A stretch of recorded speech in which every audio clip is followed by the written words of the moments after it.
Hello and welcome to the Big Arsenal discussion. I'm your host Giles, and joining me today are regulars Robbie. There's no Amanda. Where's Amanda at, man? I don't know, all the MILF fans would be devastated. Amanda, come back, we love you. In her place, in her stead, we've got DT and Clive again. Good evening or good afternoon or welcome, guys. We're in the midst of the international break. So I'm going to ask you first off, the season so far to date, how have you seen it, both the Champions League and the league? Where do you think the club are? How do you think they've progressed and what do you think they need to do? I'm going to start with you, Clive. Right, so I suppose after West Ham, we've recovered very, very well in the league. I think Arsenal sort of club, we don't do draws very well. All right, so in fact the last game against Spurs, for me what was the most pleasing thing was we didn't play great, we found a way to get a point out of the game. And I wish we'd done the same against West Ham. We didn't play great, but we ended up losing the game. So our ability to manage adversity and get the draws, those single points will be really important. I think you can see from the players, they look like they're focusing on the league because their performance levels, their freshness levels in those league matches are almost really consistently good. When we go to the Champions League, I'm not sure whether it's by selection, but there seems to be a drop-off, mentally with our focus. So on the league side of things, I think we look good. Number one thing is probably in the players' availability. Really, that's the only thing that most fans are thinking about. Can we get enough players on the pitch in the right healthy state? DT, over to you. I think we've gone backwards in the Champions League. Nothing says to me that we are improving. We're making the same mistakes season after season, and this year's just been even more embarrassing than before. In the sense that you can go into the knockout rounds and you can take losing to Bayern Munich, you can take losing to Barcelona, AC Milan, but I can't take losing to Olympiacos and Dinamo Zagreb, especially in the manner that we lost to them as well. I mean, you were there at the away game, you follow Arsenal all around Europe. In your opinion, what was the cause of that? Team selection. Completely. Miss Coquelin, miss Cech. I think it's okay to make changes, one or two. We cry out for that sometimes because the one thing we all talk about is Wenger's too over-reliant on the same players, same system, it's too predictable. So we don't mind the odd changes, but when you make 4, 5 and key changes to key personnel, it's too much. And as far as I'm concerned, I think that it was disrespectful. It was disrespectful to the fans, to Zagreb, underestimated them. And you look at them and they're not a superpower of Europe. But we was walking, and I remember going to the game with Robbie and walking there, and we was talking, and they were unbeaten in 40 odd games at home or something. You're not mugs to do that, regardless of what level or league you play in. Yeah. So we had to take them seriously, and I don't understand resting of players. I would rather we went out there, got the job done, and then we rest players match day 5 and 6. If I was going to Olympiacos match day 6 and we'd already qualified, I know that I would be going out there fully in the knowledge that we're going to play a weakened team, and that if we don't show up and that if we don't win, I can't moan about it. I can't say I've wasted my money because I know what I'm expecting, but I don't expect that on match day 1. On the flip side, the league form, the domestic league form, have you been infused by that? Have you been encouraged by what you've seen? Because you've said that he's rested players, obviously rested for the league. I'm encouraged by certain things considering the injuries at the moment, but I also think it's a poor league. I also think you can win the league now losing 4 or 5 games, whereas I was more accustomed to back in the day, if you lost more than 2 you weren't winning the league title. I think that's because it's more competitive. Yeah, maybe there's more competition within the league, but there was such a massive buzz around the club this year, going into that very first game against West Ham. Even some of our biggest critics were actually tipping us and saying this could be, they look the real deal. And we went into that game against West Ham and it was like, oh no, not again. It's just the same. Well, West Ham have beaten. Yeah, City. it's We have amazing. beaten. You imagine beaten what some odds. good teams. You imagine what odds you would have got on that, on the teams that they've beaten away from home and whatnot. But we recovered, you know, and it's the things that I don't get is that we performed so poorly against Olympiacos, for instance, and then 4 days later we destroyed Man United, and that's what's so frustrating as Arsenal fans, because you're like, there's the two polar opposites of Arsenal Football Club, and why people like myself will not get ahead of myself. I won't get excited. Robbie was interviewing me after Watford, and he looked at me as though we'd just lost, and he's like, "What's the matter? You all right?" That's because you're miserable, man. I'm not miserable. Anyone knows me knows I'm happy. I just get stressed out a lot. But you know, it was because I come out of there and I see people, and I can understand fans being happy. But we've been in this situation too many times. We've even been in a brilliant position come February and March, and we've blown it. So I'm not going to count my chickens in October and November. We're notoriously poor in November, and we've started poor. We got spanked in Munich, and we got lucky to get a draw against Spurs. The international break come at the perfect time, and I never thought I'd ever say that, because it skipped 2 weeks of November. We've got Christmas coming up. We all know how hard Christmas is.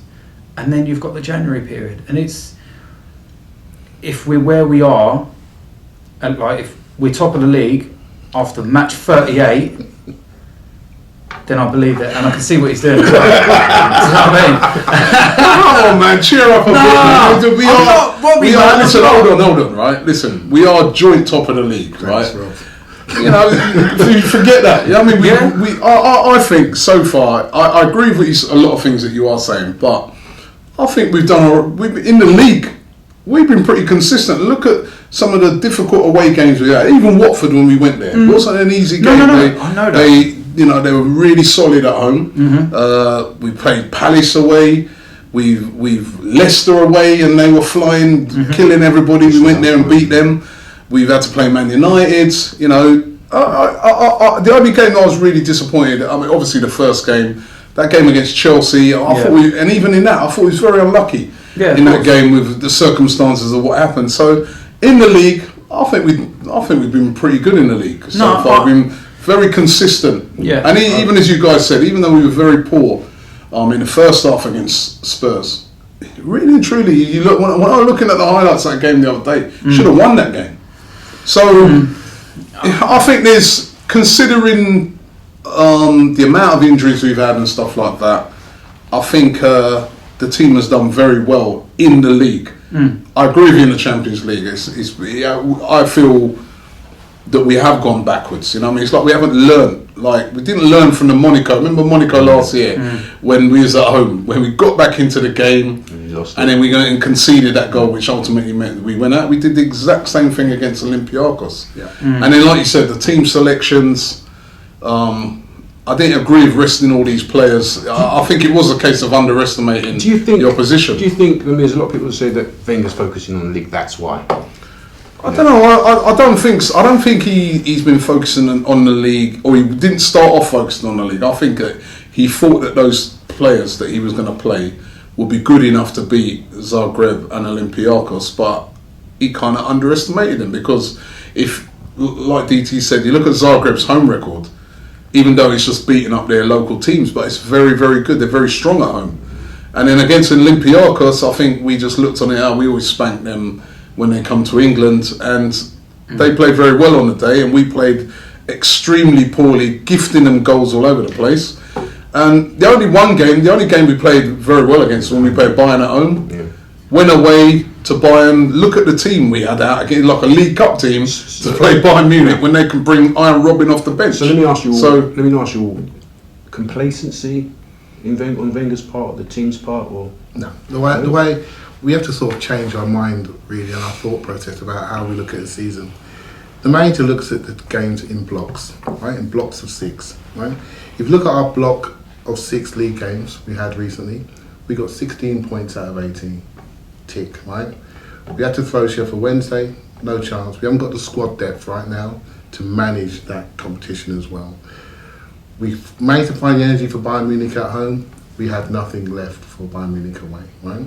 You're absolutely right about the first 2 games. We mismanaged them. But that was at a period when the manager had squad depth to pick from.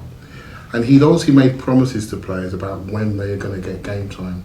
And when those players came into those games, they weren't at the right level of intensity, they weren't performance levels, and we got beat, right?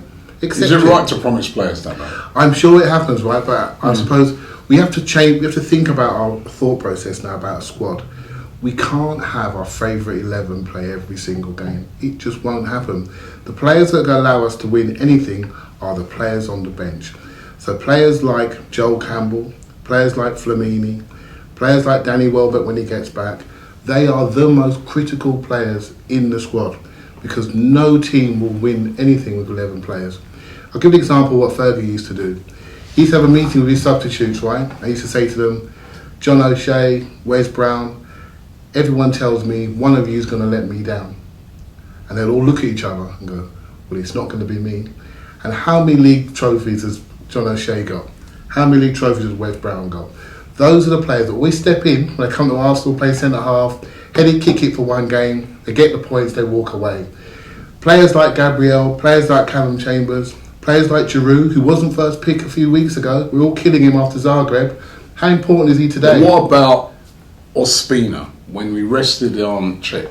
Yeah, that's the one that I didn't like. I remember driving to the game and saying, why are we resting that Czech? That one doesn't feel good. He's been on form, he's been keeping us in games. We go and play a substitute goalkeeper in Ospina. Listen, I think Ospina's a good keeper, but I just didn't understand why we rested. What's a keeper got a rest for? That doesn't feel good, right? Because Peter Cech signed for us because we're a Champions League club, right? And we haven't played him in the Champions League, right? That you could argue about, right? Again, I sort of agree with DT. I think maybe we underestimated them. If you look at Olympiacos' recent form, it's improving. They've got new management. Zagreb's home form is very, very impressive. They are both impressive teams. I think Olympiacos are a very good team. We're going to struggle with them massively. I think they're a really good side. Zagreb we should handle. So this was coming, right? And we've made a mistake. So we made a mistake. So now we've got an opportunity to fix it, right? It's not done. It's not done. So let's see what happens, right? So we'll soon know. But we got to think about the season a little more holistically. It's not points, it's blocks, right? It's managing the next block. Our next 4 games are winnable games in the league. But if you add the 2 games in Europe, which are really important in the next block, we may struggle in some of those league games because of the energy we're going to have to put into the European games. And that's probably what's going to happen coming up. Okay, well, we don't have Amanda here to casting votes in the debates, but why don't you guys... He's just miserable. I'm not miserable. I told you, when after game 38, if we're top of the league, then I will smile. Because just smile, we wouldn't. Yeah, well, I might. Yeah, maybe I might let myself go a little bit. But at the end of the day, Robbie, you say that, we're where we are and stuff. But if the season ended now, we would not be champions. Cool. All right. Well, give your comments in the box below. Thanks for watching, and make sure you subscribe to the channel. Thank you. And we're talking about what the players that we think top 5 players so far this season.